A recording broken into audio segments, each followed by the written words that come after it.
Hi, here I am, seated in Oxley, or in the front of the engine compartment.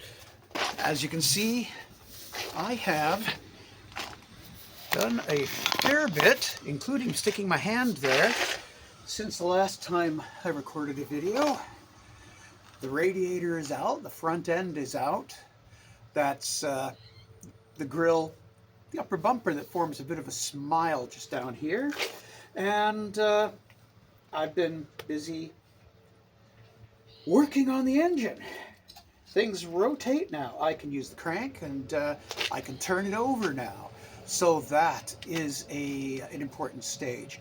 These old English Austin Morris engines are nearly unkillable. They can be seized, and in a few weeks you can still get them going again. There's lots of videos out there where people have dealt with engines that were much older than mine and have been sat longer. This one's been sat somewhere close to 20 years. I've seen 35-year-old engines get going in a few days to a few weeks. So it's something anyway. So I've been at that. I've done a lot of other things that I'm going to show you in just a moment. So let's get the camera off the stand and see how shaky my filming can be.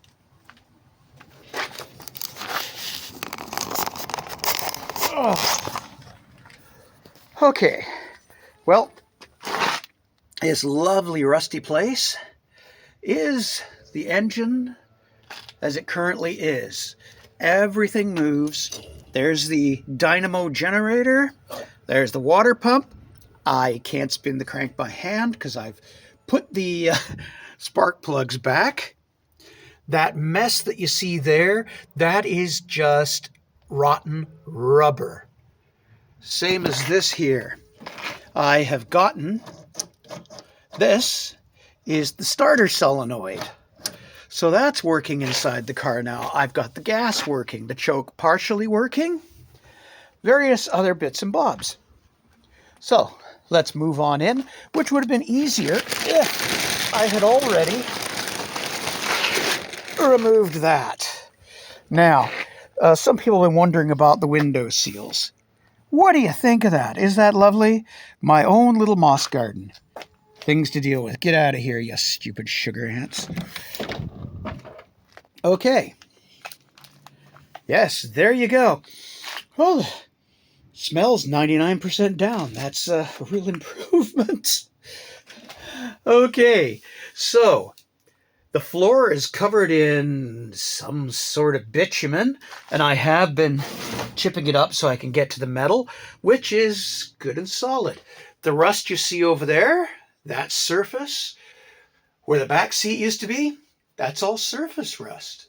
It's quite amazing. So, oh, here's an interesting feature. We've got the completely go-round horn, and this is your signals. Believe it or not, that's for left and right. It's kind of a different place to put it, but it was 1956. So it's been a long time since then. I absolutely adore how on the instrument cluster, it tells you 90 miles an hour. These things were clocked at their fastest at 74. I don't think, unless you drop it from a helicopter, it's going to be beating that speed. Good, full set of instruments here. No vacuum gauge, which my father was in love with. We'll see about that another time. I'm missing one original switch. This is for the blower fan for heat. Yes, this has a heater. And my favorite feature, I loved these when I was young. This is your foot dip switch. It even moves. That is to dip your high beams to low when you want to, and vice versa. Here are the stink-filled menaces. Yep, this is the seat graveyard. I will probably be reusing the back seats, not the front. Get those redone. That, what I was told was leather. if you can see this, fabric. It's Hide of the Wild Naga Beast. Here is the place where the car is one day going to be. Table saw covered in stuff, car wheels, things that should be elsewhere. Drywall, fun.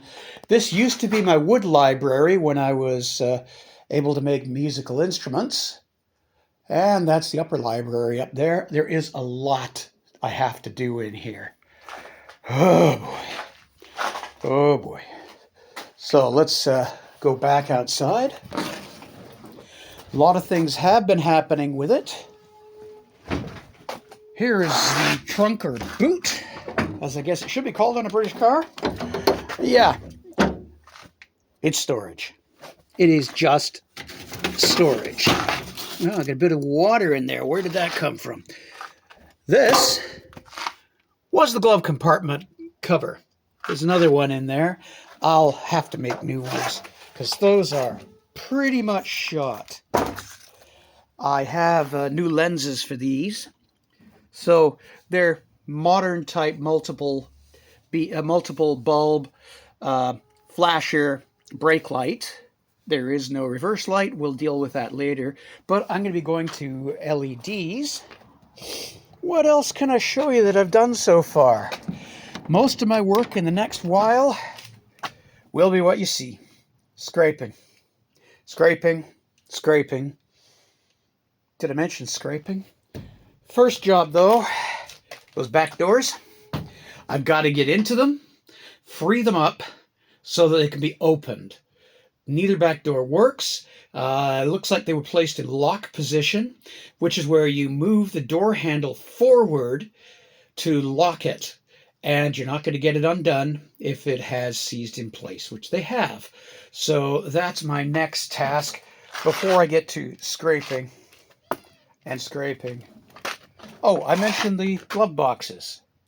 Glove boxes, glove compartments, whatever you want to call them. That's them. Here, well, that's for your candy holder, ashtray. And there's another one on the other side. Isn't that exciting? Wow, we can have ashtrays. I'll put candies in it. You gotta love these hinges. Absolutely wonderful little things. This is the interior heater. Bit of cleaning and that's ready to go. Another thing I'm going to be doing is swapping this thing over to negative ground. It's currently on a positive ground. Here, I'm going to put this back on the stand. There we are. He says, hopefully. Yeah. Don't know why the screen went small for me, but it just did. So, most of the work at this point is, like I said, I got to deal with those doors. I've got a small sandblaster I can use for dealing with things like this horn that's got surface rust on it and needs a good repaint. You might have seen earlier there was a bit of red on the engine. That's the original Morris red engine. And they came with either a gray cover, a green cover if it had been taken from Austin. The difference between the Austin and the Morris, pretty minor really. There aren't a whole lot of differences. This is an A60 if you call it an Austin. Or it's an Oxford if you have it in Morris. It's, look at GM, just change the badge on things and there you are. Anyhow, that's where I am. Lots of things to do. Probably a few years before I get it back on the road. I really want to get it into that carport so I can put it on blocks and not have to worry about the destroyed tires and pumping them up every second day so it doesn't ruin the rims or ruin what's left of the rubber. And there we are.